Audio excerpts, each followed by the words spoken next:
Morning, everybody. How you doing? I hope you're all happy and healthy doing the things you love. I'm Sean Butler. There's Bugsy Malone.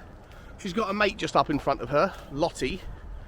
And so, nice, easy breeze walk for me today down a different part of the Addlestone Canal. Some of the houses down here take their backyards quite seriously.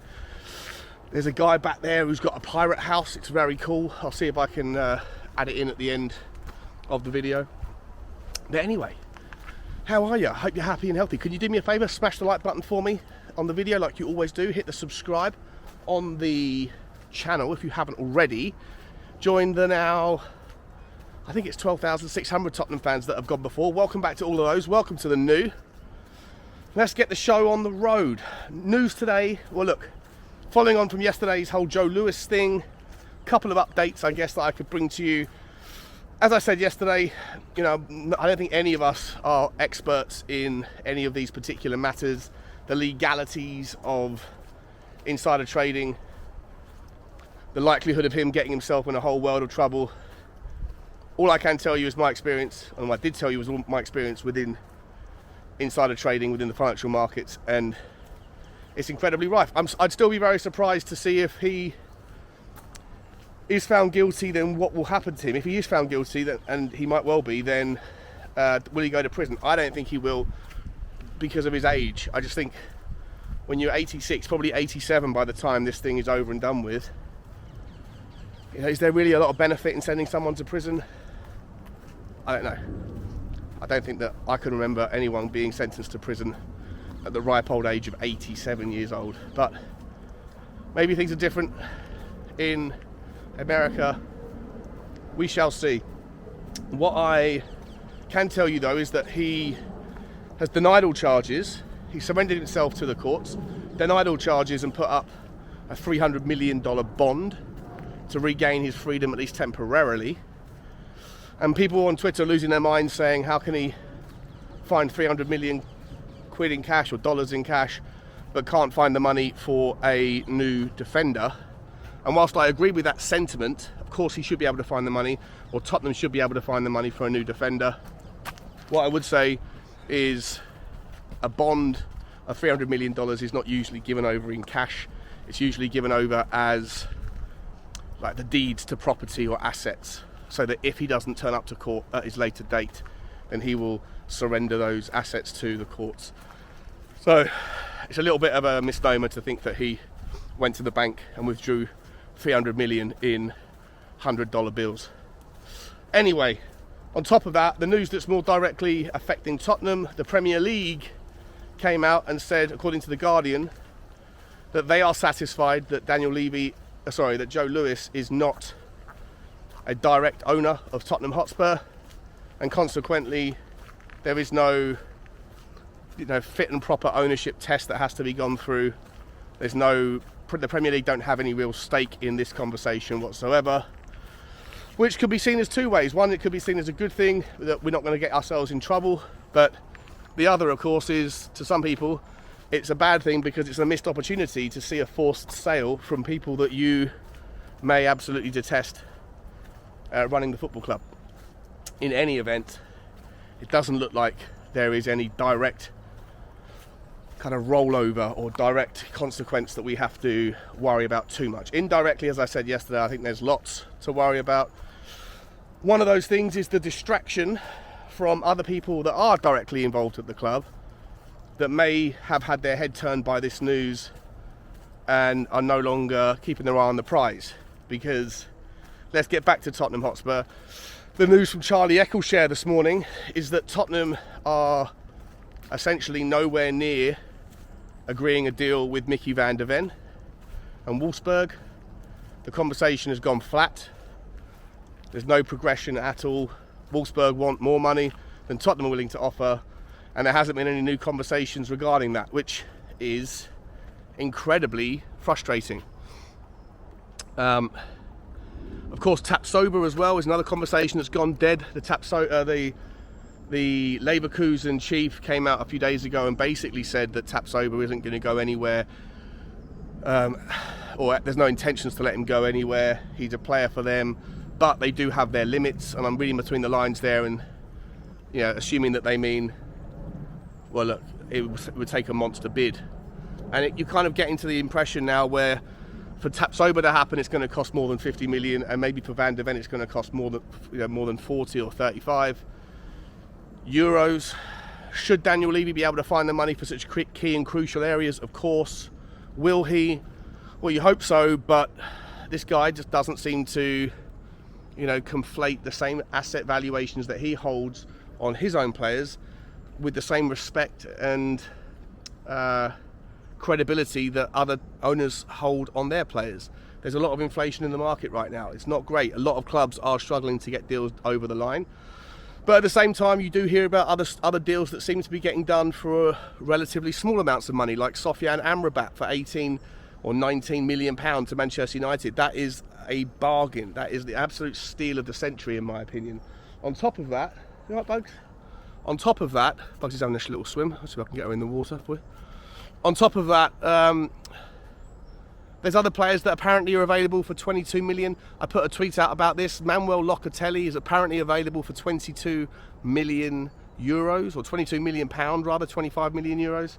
If that's the case, and Tottenham are sleeping on it once again because of lack of funds that we shouldn't have any kind of problem finding, or because of distractions elsewhere, then again, it's just a massive insult to the intelligence of Tottenham fans to think that we're okay and that this rebuild is not being treated with the credit and the respect that it deserves. Neither is Ange Postecoglou. He has so much work to do, such an uphill battle ahead of him, and you just think that you should give the guy as much of a rolling start as possible. It's incredibly frustrating. The only other story where I wanted to kind of talk to you about, guys, which actually I think is a big one, if it's true, and it's come out from the Daily Express, and the Daily Express, it's a tabloid newspaper. I'm not going to give it too much credibility, but we'll see where it goes with it, because I do think it's interesting. And they were quoting sources. They didn't mention which sources, but sources out of Germany that were saying that the only way that Bayern Munich might be able to get the Harry Kane deal done is if they include players in the deal. And the main name that has been suggested, and this is why I put it in the title, because I think this guy would be an absolute rock star for Tottenham. I think he'd be an absolute blockbuster of a player in the Premier League. And if it's true that he would be willing to come, then it changes my priority order for certain players and makes my whole mindset shift around the Harry Kane deal. And that is Benjamin Pavard, who plays as a right back for Bayern Munich traditionally, although he likes to think of himself now more as a centre back. And I've explained this before many times on the channel. The way that Bayern Munich set up, whilst they look like they play a back four on paper, it's more of a 3-1-5-1 situation, where they have Pavard, who's the right back, but he ultimately comes in and becomes like a third centre back, similar to how we could envision Emerson Royale playing. And then you have the two centre backs like a De Ligt or an Upamecano, etc., who can sit in the middle. And then they have their left back, who I think is Alphonso Davies, who is far more of a swashbuckling, high-flying, almost like a wing-back. But he joins like a front five sort of formation for Bayern Munich. And you can imagine Udogie playing in that kind of Davies role very effectively. And so Pavard, even though he's technically a right back, he does tuck in, and then you have Joshua Kimmich, who sits in and protects in that six. And both those players, Kimmich and Pavard, are exactly what Tottenham need, in my opinion, to be able to really use this 3-2-5 formation that Tottenham are looking like they're trying to do with a Ange Postecoglou system. Obviously, we still need the left-sided centre-back, that goes without saying. But I personally watched yesterday, and I don't know if you caught the live stream on my channel, but I personally thought that we are majorly inept, I think, in the right-back spot. We've got a lot of players, a lot of personnel in that position, but I don't think any of them fit. I don't think Porro is terrible defensively. I don't think Emerson Royale sits in that kind of inverted two, slightly ahead. I don't think that seems to look confident for him. I'm a little bit disappointed. I thought he was going to settle in and do something a little bit more in the pre-season than I've seen from him. I was expecting slightly more higher quality stuff. And I think that someone like Benjamin Pavard would be absolutely extraordinary. If you look at the stats, and I'm going to bring them up on the screen right now, Benjamin Pavard is ultimately, probably statistically, the best right back and or the best centre back. If you compare them, you can compare him on FB refs to other right backs or to other centre backs, and you'll see that he is in the top 99 percentile, top 95 to 99 percentile for basically everything. For progressive runs, for progressive carries, for touches, for successful passes, long, short, medium, for tackles, for interceptions, for heading. He is statistically better than everybody, essentially at everything. And that transitions to the eye test. He's 27 years old, he's a French international. I'm talking about him like it's feasible, like it's plausible. I don't know if it is. I'd be very surprised if it was. But the Daily Express are putting out this article saying that they have multiple sources that are saying it's possible, and he would be willing to go in the other direction if the deal was right.